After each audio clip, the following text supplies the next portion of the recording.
Welcome back to our Ramzan transmission. Pakistan, of course, we're into our Suhoor transmission, and we've discussed many things related to Ramadan and the significance and the events in Islamic history and otherwise as well that have been very, very particular as Ramadan is concerned. And now we move on to something very particular, and that is of course the field when you talk about homeopathy or homeopathic doctors as well, and we've been joined by one. Dr. Banaras Khan joins us. Assalamu alaikum, sir. Assalamu alaikum. Sir, Ramadan Mubarak, welcome to the transmission. Same to you, and I am thankful that I am here to present something about Thank you very much. Wonderful, wonderful. So starting off, what exactly is homeopathy? Yeah, this is a very basic question, and I think one should know about it. You know, this system of therapeutics was discovered about 2.5 centuries ago in Germany. Okay. There was a German doctor, his name was Hahnemann. He discovered this very unique kind of treatment. What is based is individual treatment. In homeopathy, it is the individual who is being treated and cured. It is not generalization. I mean, your addict may be different than her, and her addict may be different than mine, and like that. So we focus the whole person. Secondly, the medicines which are prepared, they are diluted in such a way that they become in dynamic form. In homeopathy, it is believed that disease is not something material being. It is on a dynamic level, so the remedy, the medicine, which should coordinate with it, should also be in a dynamic level. Absolutely. And thirdly, a very unique point about it is that our medicines, the homeopathic medicines, are tested, what we call this process as proving. They are tested upon healthy individuals, not upon animals or insects. Okay, Yes. very interesting. So, okay, given the fact that it is Ramzan, Dr. Banaras, I want to know, there are so many ailments that are prevalent because either we overeat or we're not having enough water. So given the elements of bloating and not, being on our best health, what are some things and what are some tips and tricks that you might be able to provide us with? Yeah, before I come to the tips, I would say that it is very interesting and some, I would say, unlucky that this month of Ramadan is not represented as the month of diseases. People should get diseases and people should get sick in this month, while it is the opposite. See, I call it an annual cleaning of this human Cleansing, body. yes. So it is almost 12 hours fasting, nothing goes in. You can take an example of this hall. When sweeper in the morning, when it cleans, there is a board outside, nobody can get in because the process of cleaning is being carried out. Same happens in our body. So almost about 12 hours of fasting, when nothing gets in, the body has a time, opportunity to look inside where are some garbage. So that should be being cleaned in. But actually in our life what happens? It's just opposite. People at the time of iftar keep on eating and eating until the last mouthful. Yes. So Absolutely. nothing remains empty below Yes. this. Absolutely. And then we get different kind of, as you said, bloating and acidity and gastritis. You can say some people have got diarrheas and People have a lot of Lethargy. headaches as well. and headache as well. Yes, Lethargy, that's yeah. all because of we do not keep in nature.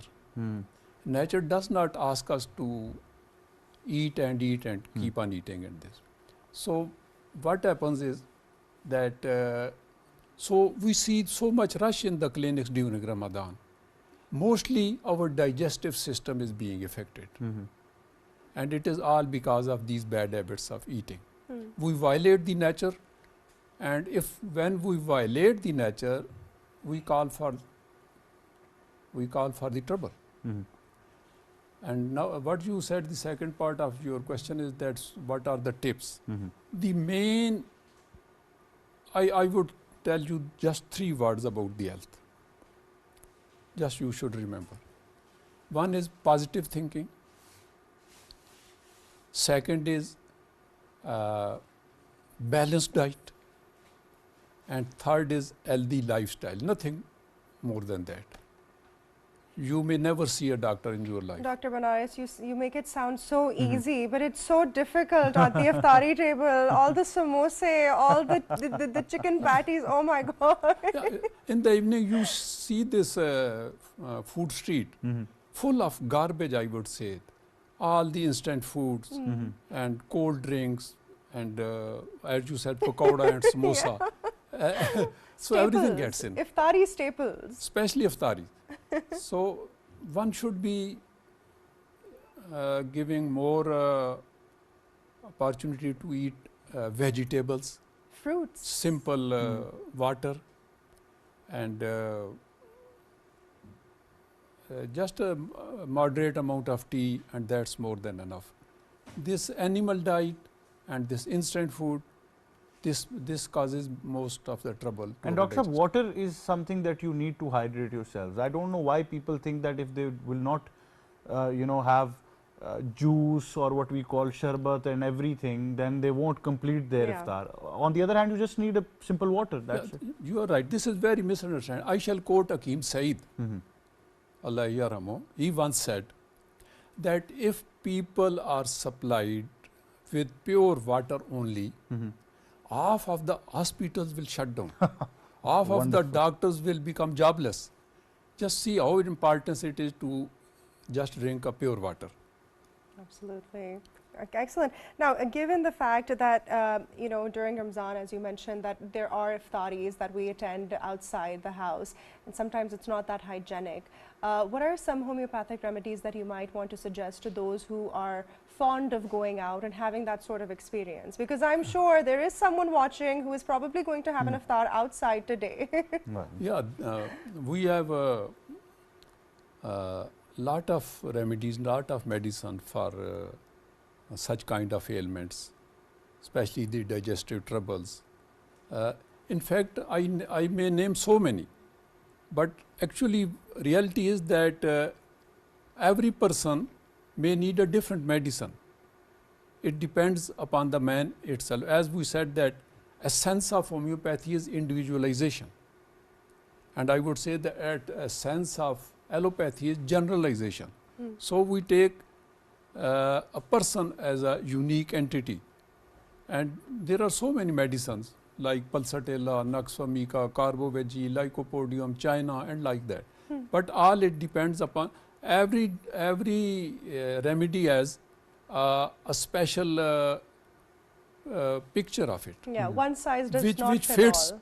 to the patient, and then the cure comes.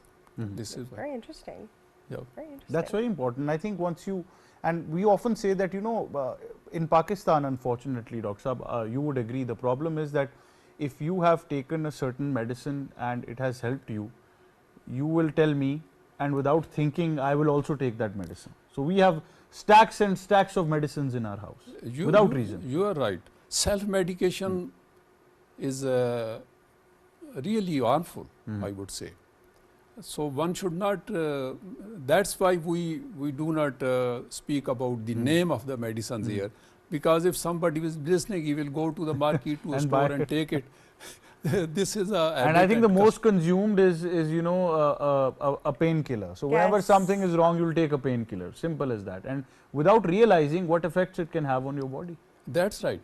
Actually, what happens? Your disease is suppressed, and when something is suppressed in the body, with the function of time, it is complicated, and it appears to be a more harmful disease in future. So it acts like a spring. You keep pushing and pushing and pushing, and then eventually it bounces back. And more dangerously. Yeah.